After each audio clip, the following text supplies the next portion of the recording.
Our gospel reading continues now with Jesus still in the synagogue there at Nazareth after his temptations, and then has moved on to begin his ministry and has said that the reading from Isaiah is fulfilled in that day. Now we simply continue the reading at that point.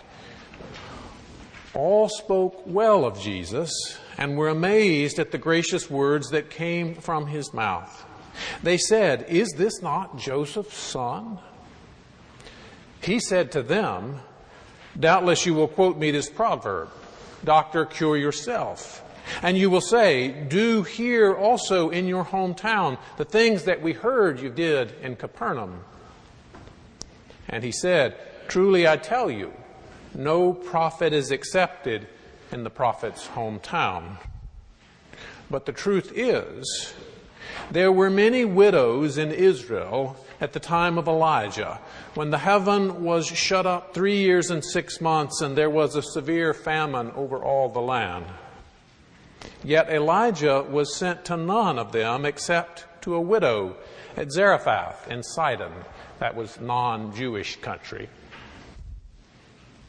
"There was also many lepers in Israel at the time of the prophet Elisha, and none of them was cleansed except Naaman the Syrian." When they heard this, all in the synagogue were filled with rage. They got up, drove him out of the town, and led him to the brow of a hill on which the town was built, so that they might hurl him off the cliff. But he passed through the midst of them and went on his way. And then we move a little further in the story after a couple of healings. We read that once while Jesus was standing beside the lake of Gennesaret, and the crowd was pressing in on him to hear the word of God, he saw 2 boats there at the shore of the lake. The fishermen had gone out of them and were washing their nets. He got into one of the boats, the one belonging to Simon, and asked him to put out a little way from the shore. Then he sat down and taught the crowds from the boat. When he had finished speaking, he said to Simon, "Put out into the deep water and let down your nets for a catch." Simon answered, "Master, we have worked all night long but have caught nothing. Yet if you say so, I will let down the nets." When they had done this, they caught so many fish that the nets were beginning to break. So they signaled their partners in the other boat to come and help them.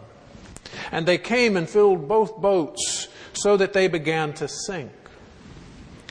But when Simon Peter saw it, he fell down at Jesus' knees, saying, "Go away from me, Lord, for I am a sinful man." For he and all who were with him were amazed at the catch of fish that they had taken. And so also were James and John, sons of Zebedee, who were partners with Simon. Then Jesus said to Simon, "Do not be afraid. From now on you will be catching people."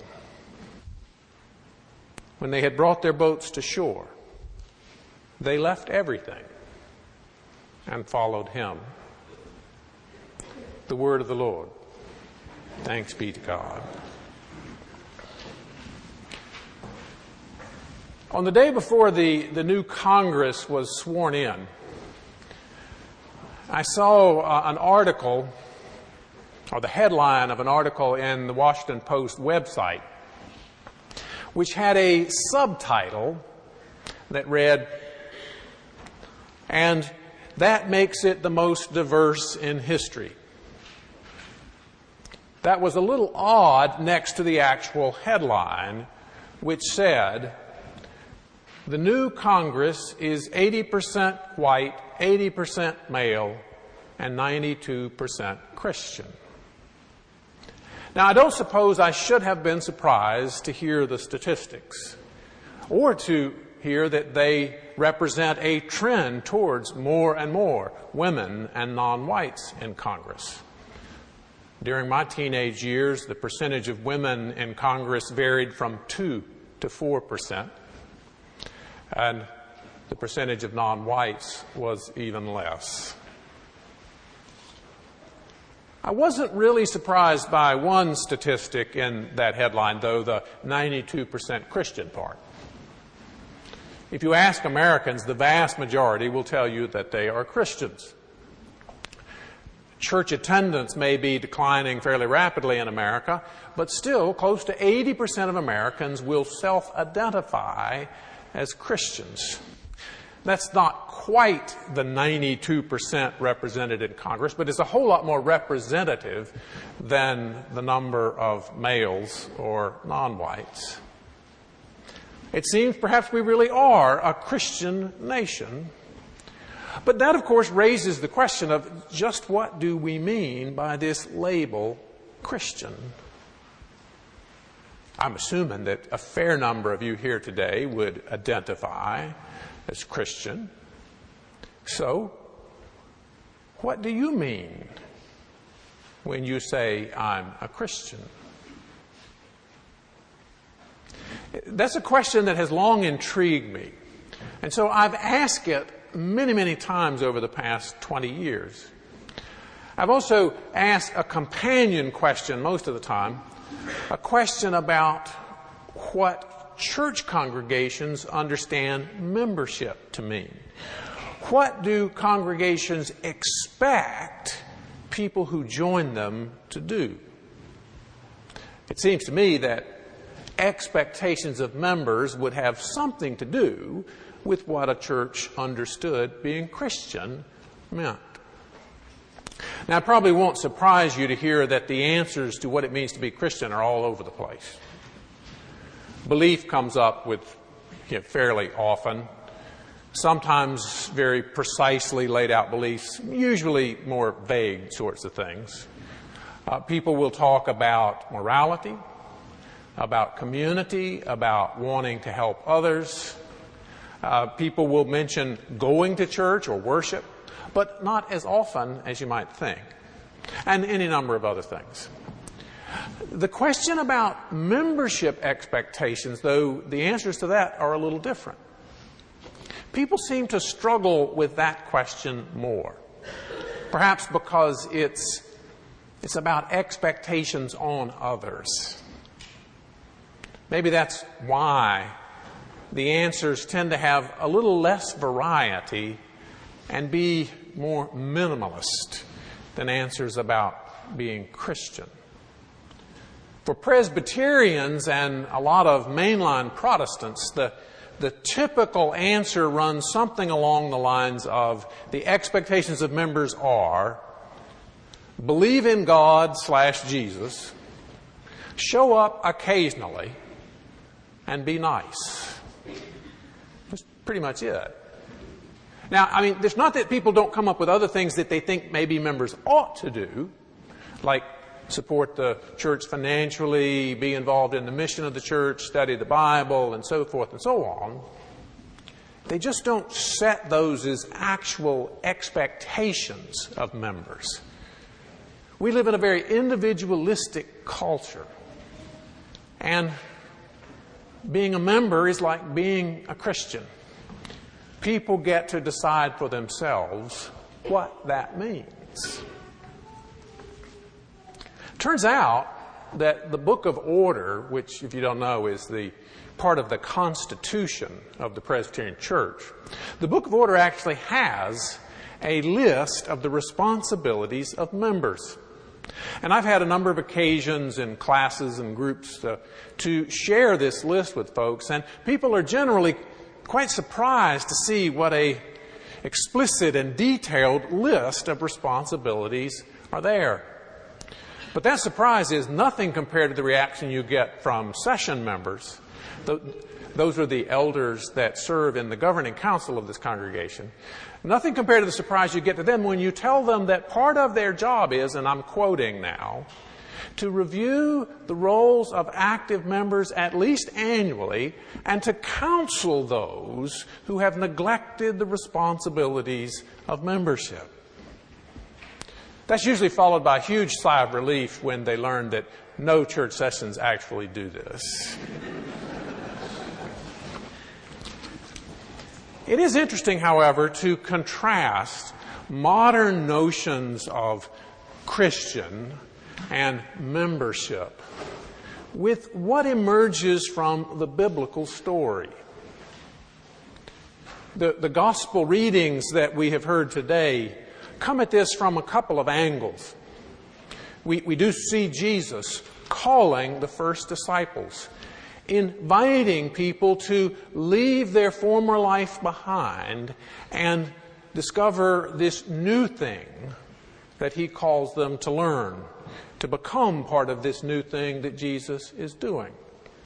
But prior to that, we hear about the preparations Jesus goes through before he undertakes his ministry.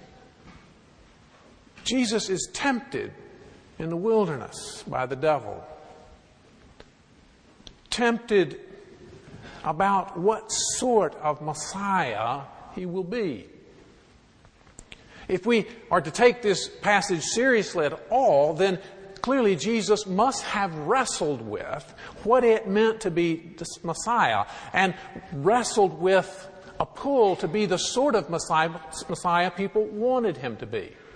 He had to struggle and work out his identity, an identity as a Messiah who would not overpower or overwhelm, but instead would invite people to become part of something very different, vastly different from the world and its understandings of power and wisdom and success.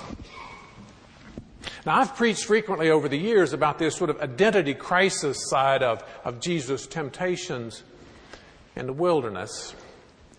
But I've never paid much attention to the 40 days that he spent there. 40 days is something of a stock biblical phrase meaning a very long time. And so maybe I just never paid a whole lot of attention to it. But as Brian McLaren points out in his book, the 40 days Jesus spends in the wilderness not only connects Jesus to that 40 years in the wilderness of Moses and Israel, to that 40-year sojourn where they are shaped and formed into the covenant people of God. It also speaks of the length of time, the very long time, the hard discipline and formation required for Jesus to prepare himself to live into his calling. And this intense spiritual preparation for Jesus, along with the rejection that he encounters from his own neighbors at Nazareth, provide the background and the context for Jesus' calling of disciples. When Jesus calls, that story features not only leaving behind a former life to learn something new, it also presumes that leaving behind that life and going with Jesus will involve a period of intense preparation, of spiritual discipline in order to carry it out, and that it will meet with significant resistance, even from the good religious folk, even from friends, and from neighbors.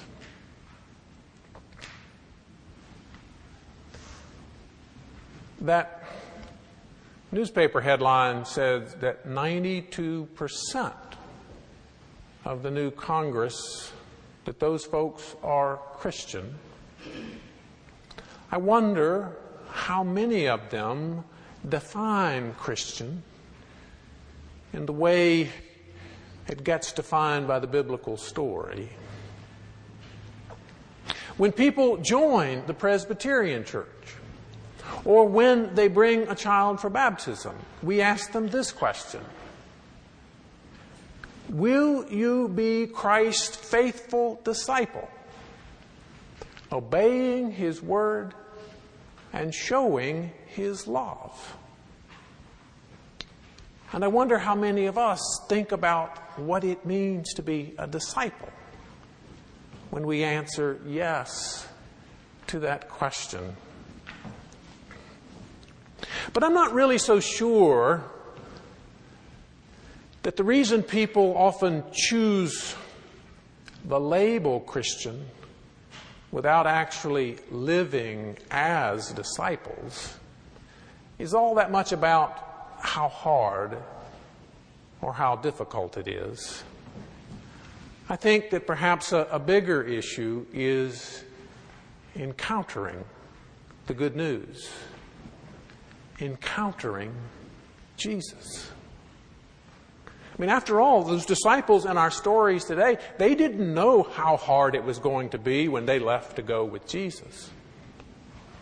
All they knew was how life-changing it was to be in His presence. All they knew was how alive and different and wonderful they felt when they were near Him. And so they could not help but go and learn what it would be like to follow Him. Or as Brian McLaren puts it in the ending of the chapter that we are following today, to be alive in the adventure of Jesus is to hear that challenging good news today and to receive that thrilling invitation to follow Him and to take the first intrepid steps on the road as a disciple. All praise and glory to the God who comes to us in Jesus and says, "Follow me." Thanks be to God.